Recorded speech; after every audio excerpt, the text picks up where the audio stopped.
CWC members, MPs, MLAs, leaders from across the country, workers, I'd like to welcome all of you here today. नमस्कार, कैसे हैं आप? ठीक है?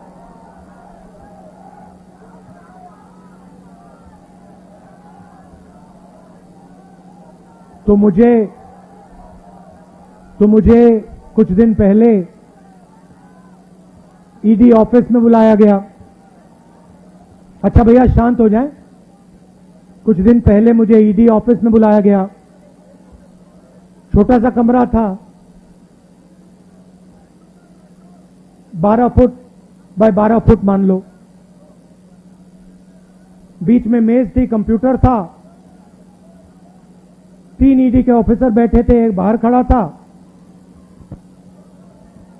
और मैं उनके साथ कमरे में बैठा।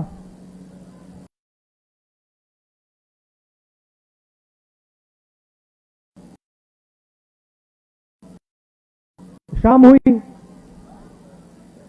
मैं ज्यादा कुर्सी से नहीं हिला। वो बीच में उड़ जाते थे, चले जाते थे। उनके जो सीनियर ऑफिसर थे उनको इंस्ट्रक्शन की भी जरूरत थी, तो वो निकलते रहते थे, आते थे। तो रात को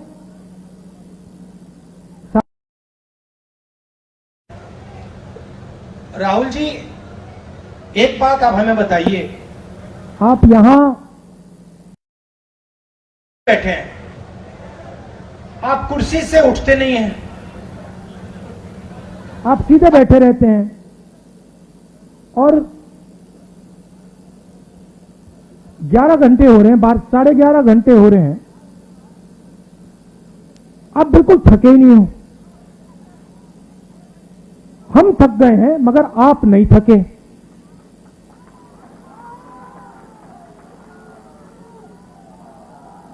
ये उन्होंने पूछा, आपका सीक्रेट क्या है? मैंने सोचा और मैंने कहा कि इनको सच्ची बात नहीं कहता हूं,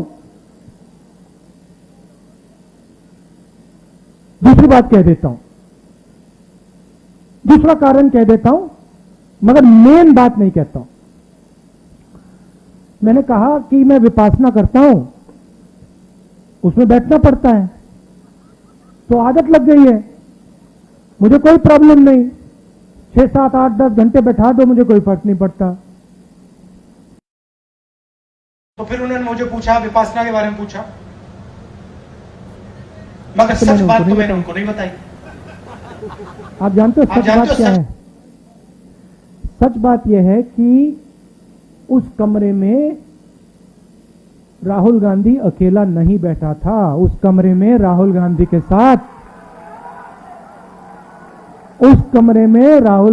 साथ कांग्रेस का हर नेता, हर कार्यकर्ता कमरे में बैठा था। आप एक आदमी को थका सकते हो, मगर आप कांग्रेस पार्टी के करोड़ों कार्यकर्ताओं को, नेताओं को नहीं थका सकते हो।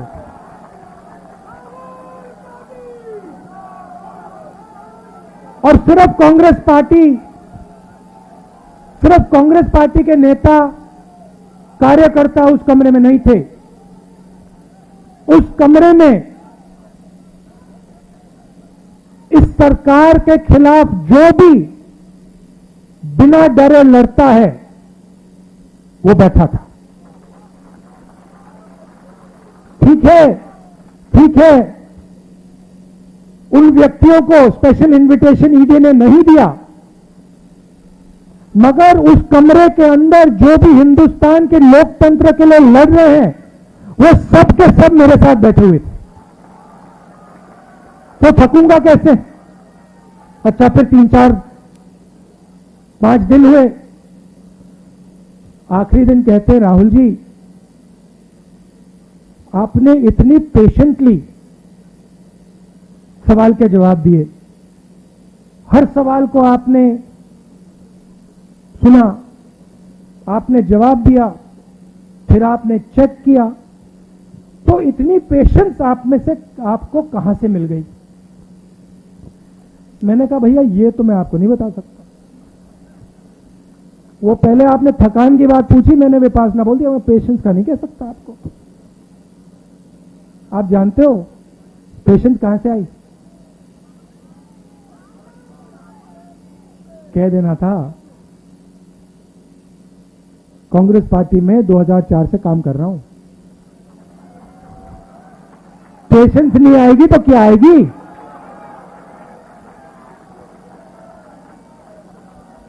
इस बात को कांग्रेस पार्टी का हर नेता समझता है। देखो बैठे हुए सचिन पायलट जी बैठे हुए, सब बैठे हुए, मैं बैठा हूं। तो ये जो हमारी पार्टी है, संगठन है, सिद्धरमैया जी भी बैठे हुए हैं, रणदीप, सब बैठे हुए, पेशेंटली बैठे हुए, प्यार से बैठे हुए। तो ये जो हमारी पार्टी है, ये हमें थकने नहीं देती है और ये हमें रोज पेशेंस सिखाती है और इसी से हमें स्ट्रेंथ आती है, इसी से हम लड़ते हैं। उधर पेशेंस की कोई जरूरत नहीं, उधर बस हाथ जोड़ दो, मत्था टेक दो, सच्चाई मत बोलो, काम हो जाएगा। तो सबसे पहले मैं आपका धन्यवाद करना चाहता हूं कि आपको लगा होगा कि राहुल गांधी 5 दिन 3-4 ईडी ऑफिसरों के साथ अकेला बैठा है। आप गलतफहमी में हो, आप सब मेरे साथ ईडी ऑफिस में बैठे हुए थे और आपने अपनी शक्ति मुझे दी, इसीलिए ईडी शीडी कुछ नहीं, कुछ फर्क नहीं पड़ता। और मैं आपको बताऊं, वेणुगोपाल जी ने कहा, मैं आपको बता रहा हूं, जो ऑफिसर्स थे जिन्होंने मुझे इंटरोगेट किया, उनको भी यह बात समझ आ गई कि कांग्रेस पार्टी के नेता को डराया नहीं जा सकता है, कांग्रेस पार्टी के नेता को दबाया नहीं जा सकता है, धमकाया नहीं जा सकता है, क्योंकि कांग्रेस पार्टी सच्चाई के लिए लड़ती है। सच्चाई में पेशेंस की कोई कमी नहीं होती, सच्चाई कभी थकती नहीं है। झूठ जरूर थक जाएगा, मगर सच्चाई कभी नहीं थकती, सच्चाई में पेशेंस की कोई कमी नहीं हो सकती। तो मैं आपको दिल से धन्यवाद करना चाहता हूं। मगर मेरा जो मामला है, ये छोटा सा मामला है, मैं आपको बताऊं तो ये जरूरी भी नहीं है। आज सबसे जरूरी बात हिंदुस्तान में रोजगार की है। नरेंद्र मोदी की सरकार ने, जो इस देश की रीढ़ की हड्डी है, स्मॉल एंड मीडियम इंडस्ट्री, जो इस देश को रोजगार देती है, उस रीढ़ की हड्डी को इन्होंने तोड़ दिया है। और आज मैं महीनों से कह रहा हूं, और जो हमारे युवा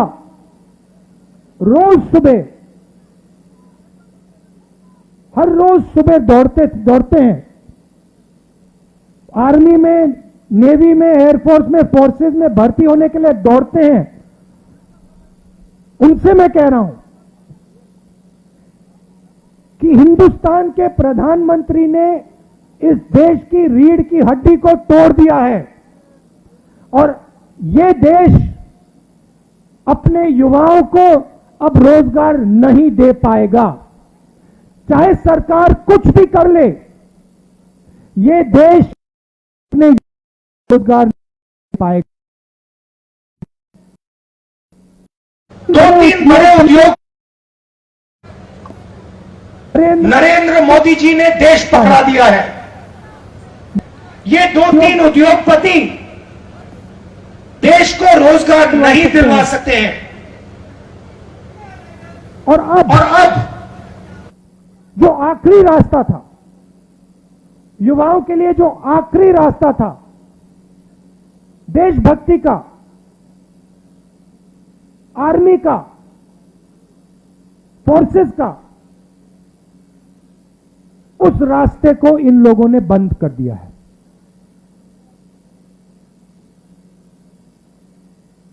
वन रैंक वन पेंशन की बात करते थे, अब नो रैंक नो पेंशन। अब आप दौड़ो, सुबह सुबह दौड़ो, आर्मी में भर्ती हो और फिर घर जाओ। और याद रखना, जब आप घर जाओगे, मैं गारंटी करके कह रहा हूं, जब आप घर जाओगे, आर्मी के बाद घर जाओगे, आपको कोई रोजगार नहीं मिलने वाला है, कोई रोजगार नहीं मिलने वाला है। दूसरी तरफ आज चाइना की सेना हिंदुस्तान की धरती में बैठी हुई है। 1000 स्क्वायर किलोमीटर से ज्यादा जमीन चाइना की सेना ने हमसे छीनी है। यह सच्चाई है, इस बात को हिंदुस्तान की सरकार ने एक्सेप्ट किया है। सेना को मजबूत करना चाहिए और सरकार सेना को कमजोर कर रही है, और इसका नतीजा आएगा। जब युद्ध होगा तब इसका नतीजा आएगा।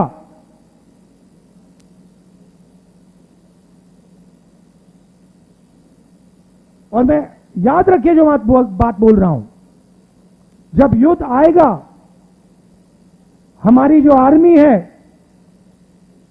उसको कमजोर कर रहे हैं ये लोग। देश का नुकसान होगा, और ये लोग अपने आप को नेशनलिस्ट कहते हैं। तो ईडी का मामला छोटा सा मामला है, उसको छोड़िए। सबसे जरूरी मामला, सबसे जरूरी बात, ये जो हमारे युवा हैं, जो हर रोज, ये देशभक्ति के एक चिन्ह है, हर प्रदेश में ये सुबह 4 बजे दौड़ते हैं, इनके भविष्य की रक्षा करना हमारा काम है, हमारा फर्ज, ये हमें करना है। और हमने कहा है, देखिए, किसानों के बारे में मैंने कहा था, मोदी जी को ये बिल वापस लेने पड़ेंगे, कहा था ना मैंने, लिया ना वापस। अब कांग्रेस पार्टी कह रही है नरेंद्र मोदी जी को ये जो नया अग्निपथ का स्कीम है इसको वापस लेना पड़ेगा। और हिंदुस्तान का हर युवा हमारे साथ इस काम में खड़ा मिलेगा, क्योंकि हिंदुस्तान का युवा जानता है कि सच्ची देशभक्ति सेना को मजबूत करने की होती है, सेना को कमजोर करने की नहीं होती है। आपने मुझे इतनी शक्ति दी, मैंने बोला आपको कि पिछले 5 दिन आप सब मेरे साथ ईडी में बैठे थे, सबके सब, हर एक कार्यकर्ता, हर एक नेता, सबके साथ आप मेरे साथ बैठे हुए थे। आपने मेरी मदद की, आपने मुझे अपना प्यार दिया, इसके लिए मैं आपको दिल से धन्यवाद करना चाहता हूं। और एक साथ मिलकर ये जो नया धोखा किया है नरेंद्र मोदी जी ने सेना के साथ, देश के साथ, इसको हम रद्द करवाएंगे। आप सबका फिर से बहुत बहुत धन्यवाद। नमस्कार। अब मैं विनती करूंगा भाई अनिल चौधरी जी को कि आपका धन्यवाद करें। मैं आप सबको कहता हूं कि राष्ट्रगीत होगा, राष्ट्रगान होगा, तब तक अपनी जगह हम नहीं छोड़ेंगे। राष्ट्रगान होना है, कोई अपनी जगह तब तक नहीं छोड़ेगा। और यहां से हिंदी और इंग्लिश में आपको नोट मिलेगा, वो आपको लेके पढ़ना और जाना है।